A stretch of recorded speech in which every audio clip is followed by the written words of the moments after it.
जब लक्ष्मण ने अश्वमेध यज्ञ के विशेष आग्रह किया तो श्री रामचंद्र जी अत्यंत प्रसन्न हुए और बोले, हे सौम्य, इस विषय में मैं तुम्हें राजा इल की कथा सुनाता हूँ। प्रजापति कर्दम के पुत्र इल वाहलिक देश के राजा थे।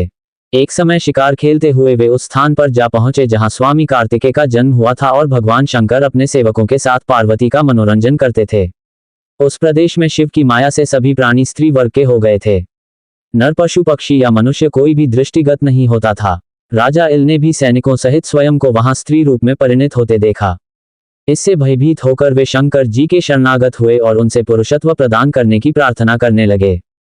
जब भगवान शंकर ने उनकी प्रार्थना स्वीकार नहीं की तो उन्होंने व्याकुल होकर गिड़गिड़ाकर उमा से प्रार्थना की। इससे प्रसन्न होकर उमा ने कहा कि मैं भगवान शंकर की केवल अर्धांगिनी हूँ, इसलिए मैं तुम्हें तुम्हारे जीवन के केवल आधे काल के लिए पुरुष बना सकती हूँ। बोलो, तुम अपनी आयु के पूर्वार्ध के लिए पुरुषत्व चाहते हो या उत्तरार्ध के लिए? इल कुछ क्षण सोचकर बोले कि देवी, ऐसा कर दीजिए कि मैं 1 मास पुरुष और 1 मास स्त्री रहा करूं। पार्वती जी ने तथास्तु कहकर उनकी इच्छा पूरी कर दी। इस वरदान के फलस्वरूप इल प्रथम मास में त्रिभुवन सुंदरी नारी बन गए तथा इल से इला कहलाने लगे। इल उक्त क्षेत्र से निकलकर उस सरोवर पर पहुंचे जहां सोमपुत्र बुद्ध तपस्या कर रहे थे। इला पर दृष्टि पड़ते ही बुद्ध उस पर आसक्त हो गए एवं उसके साथ रमण करने लगे।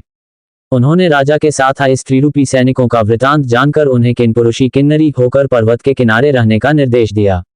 उन्होंने आग्रह करके इल को 1 वर्ष के लिए वहीं रोक लिया। 1 मास पश्चात इला ने इल के रूप में पुरुषत्व प्राप्त किया। अगले मास वे फिर नारी बन गए। इसी प्रकार यह क्रम चलता रहा और 9वें मास में इला ने पुरुरवा को जन्म दिया। अंत में इल को इस रूप परिवर्तन से मुक्ति दिलाने के लिए बुद्ध ने महात्माओं से विचार विमर्श करके शिव जी को विशेष प्रिय लगने वाला अश्वमेध यज्ञ कराया। इससे प्रसन्न होकर शिव जी ने राजा इल को स्थायी रूप से पौरुष प्रदान किया। श्री रामचंद्र जी बोले, हे महाबाहु, वास्तव में अश्वमेध यज्ञ अमित प्रभाव वाला है।